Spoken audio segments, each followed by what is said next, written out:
जगत में प्रत्येक व्यक्ति को किसी न किसी प्रकार की निर्बलता अवश्य होती। जैसे कोई बहुत तेजी से दौड़ नहीं पाता तो कोई अधिक भार नहीं उठा पाता, कोई असाध्य रोग से पीड़ित रहता है तो कोई पढ़े हुए पाठों को स्मरण में नहीं रख पाता। ऐसे अनेकों उदाहरण और भी हैं। क्या आप किसी ऐसे व्यक्ति को जानते हैं जिसे सब कुछ प्राप्त हो और हम जीवन की उस एक निर्बलता को जीवन का केंद्र मानकर जीते हैं? इस कारणवश हृदय में दुख और असंतोष रहता है सदा। निर्बलता मनुष्य को जन्म से अथवा संजोग से प्राप्त होती है, किंतु उस निर्बलता को मनुष्य का मन अपनी मर्यादा बना लेता है। किंतु कुछ व्यक्ति ऐसे भी होते हैं जो अपने पुरुषार्थ और श्रम से उस निर्बलता को पराजित कर देते हैं। क्या भेद है उनमें और अन्य लोगों में? क्या आपने कभी विचार किया है? सरल सा उत्तर है इसका। जो व्यक्ति निर्बलता से पराजित नहीं होता, जो पुरुषार्थ करने का साहस रखता है हृदय में, वो निर्बलता को पार कर जाता है। अर्थात निर्बलता अवश्य ईश्वर देता है, किंतु मर्यादा मनुष्य का मन ही निर्मित करता है। स्वयं विचार कीजिए।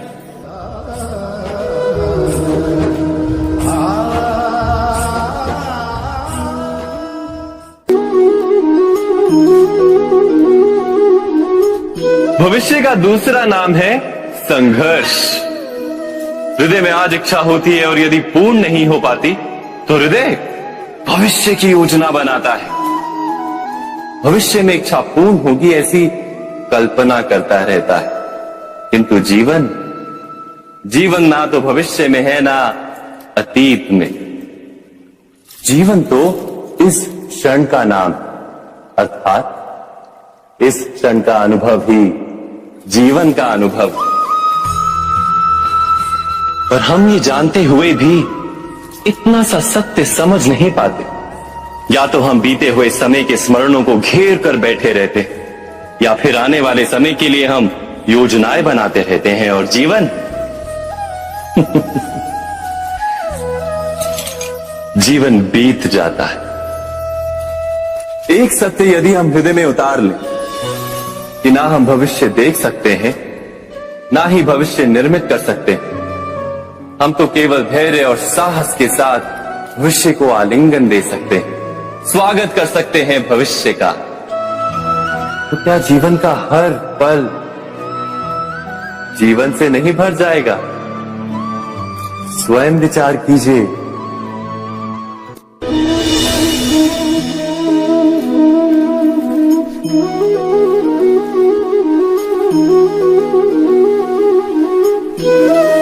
ज्ञान प्राप्ति सदा ही समर्पण से होती है, यह हम सब जानते हैं। किंतु समर्पण का वास्तविक महत्व क्या है? क्या हमने कभी विचार किया? मनुष्य का मन सदा ही ज्ञान प्राप्ति में विभिन्न बाधाओं को उत्पन्न करता है। कभी किसी अन्य विद्यार्थी से ईर्ष्या हो जाती है, कभी पढ़ाए हुए पाठों पर संदेह जन्मता है और कभी गुरु द्वारा दिया गया दंड मन को अहंकार से भर देता है। नहीं, क्या ऐसा नहीं होता? न जाने कैसे कैसे विचार मन को भटकाते हैं और मन की इसी अयोग्य स्थिति के कारण हम ज्ञान प्राप्त नहीं कर पाते। मन की योग्य स्थिति केवल समर्पण से निर्मित होती है। समर्पण मनुष्य के अहंकार का नाश करता है, ईर्ष्या, महत्वाकांक्षा आदि भावनाओं को दूर कर हृदय को शांत करता है और मन को एकाग्र करता है। वास्तव में ईश्वर की सृष्टि में ना ज्ञान की मर्यादा है ना ज्ञानियों की। गुरु दत्तात्रेय ने तो गाय और श्वान से भी ज्ञान प्राप्त कर लिया था। अर्थात विषय ब्रह्म ज्ञान का हो या जीवन के ज्ञान का या गुरुकुल में प्राप्त होने वाले ज्ञान का, उसकी प्राप्ति के लिए गुरु से अधिक महत्व है उस गुरु के प्रति हमारा समर्पण। क्या ये सत्य नहीं?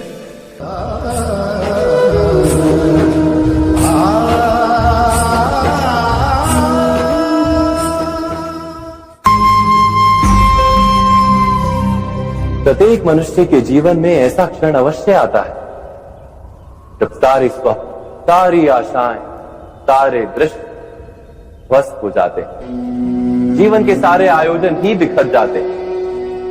एक और धर्म होता है और दूसरी ओर सुख। इसी को धर्म संकट कहते हैं। जब धर्म का वहन ही संकट हो और धर्म का त्याग ही सुख हो।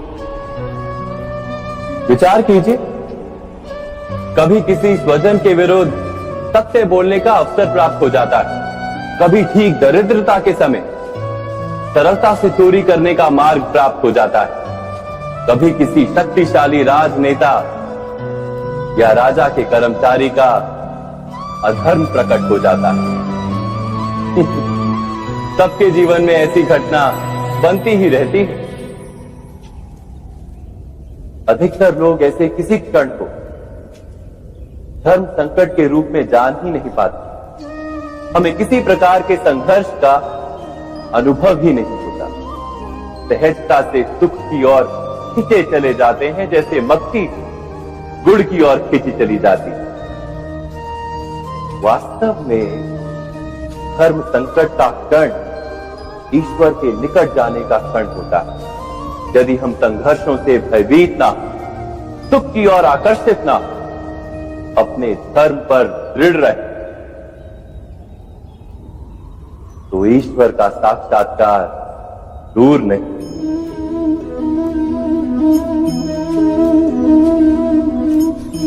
पवन से युद्ध करने वाला पत्ता यदि पेड़ से गिरता है तो भी आकाश की ओर उठता है। पवन से झुकने वाली घास वही भूमि पर रह जाती है। अर्थात धर्म संकट से यदि हम संकट को ही टाल दें तो सुख तो मिलता है, जीवन बढ़ता है, किंतु क्या चरित्र नहीं टूटता? क्या आत्मा दरिद्र नहीं हो जाती? क्या ईश्वर से अंतर नहीं हो जाता? स्वयं विचार कीजिए। दो व्यक्ति जब निकट आते हैं तो एक दूसरे के लिए सीमाएं और मर्यादाएं निर्मित करने का प्रयत्न अवश्य करते हैं। हम यदि सारे संबंधों पर विचार करें तो देखेंगे कि इन सारे संबंधों का आधार यही सीमाएं हैं जो हम दूसरों के लिए निर्मित करते हैं। और यदि अनजाने में भी कोई अन्य व्यक्ति इन सीमाओं को तोड़ता है तो उसी क्षण हमारा हृदय क्रोध से भर जाता है। इन सीमाओं का वास्तविक रूप क्या है? क्या हमने कभी विचार किया? सीमाओं के द्वारा हम दूसरे व्यक्ति को निर्णय करने की अनुमति नहीं देते, अपना निर्णय उस व्यक्ति पर थोपते, अर्थात किसी की स्वतंत्रता का अस्वीकार करते हैं। और जब स्वतंत्रता का अस्वीकार किया जाता है तो उसका हृदय दुख से भर जाता है। और जब वो सीमाओं को तोड़ता है तो हमारा हृदय क्रोध से भर जाता है। क्या ऐसा नहीं होता?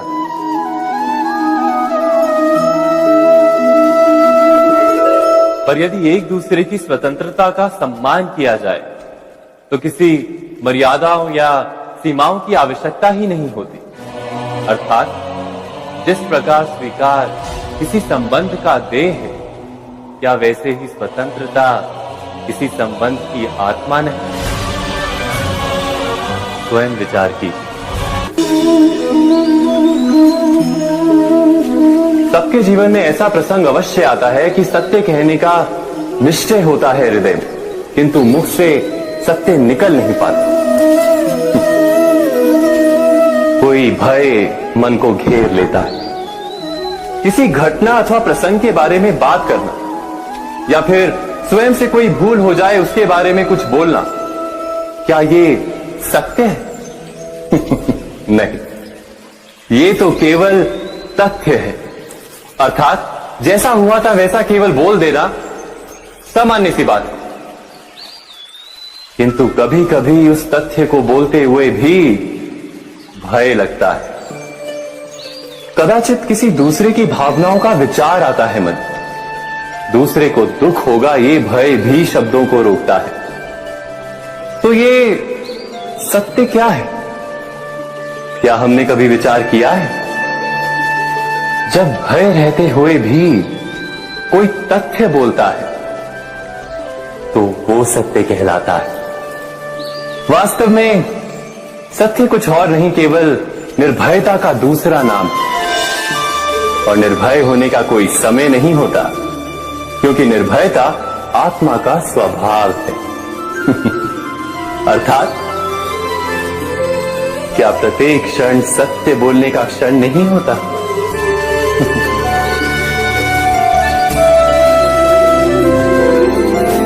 स्वयं विचार कीजिए।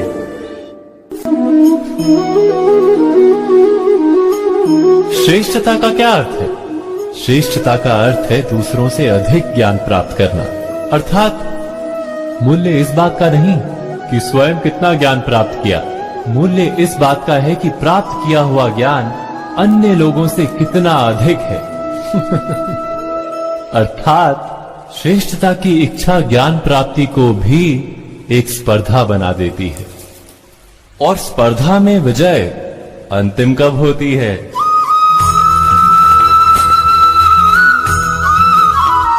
कुछ समय के लिए तो श्रेष्ठ बना जा सकता है, किंतु सदा के लिए कोई श्रेष्ठ नहीं रह पाता।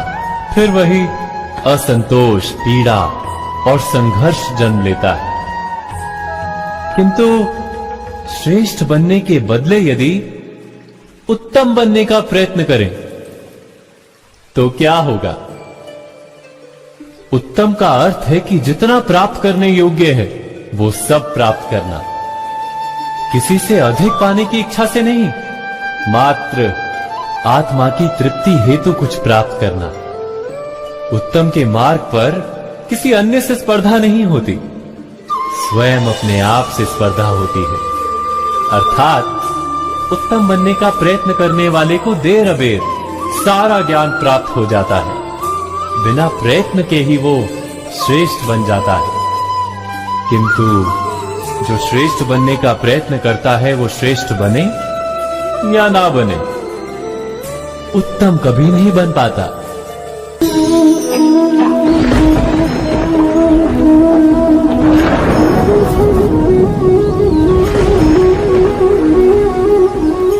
सपनों और पूर्वाभासों के आधार पर हम भविष्य के सुख दुख की कल्पना करते हैं। भविष्य के दुख का कारण दूर करने के लिए हम आज योजना बनाते हैं।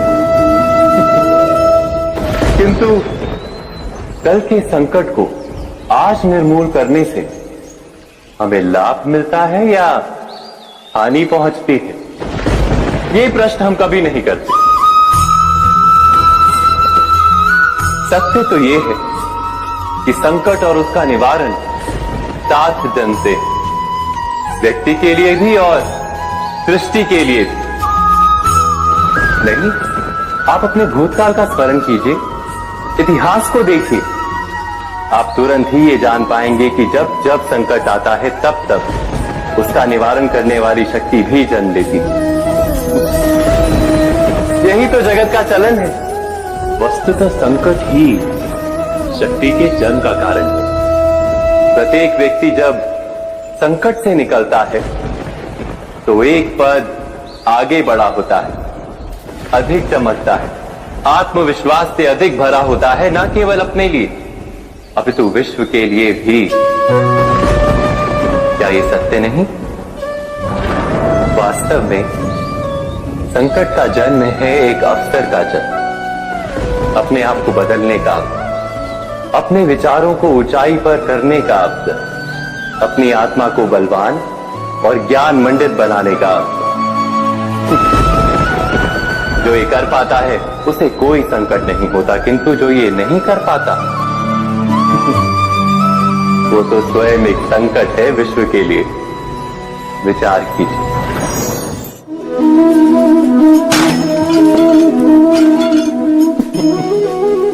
स्वयं विचार कीजिए।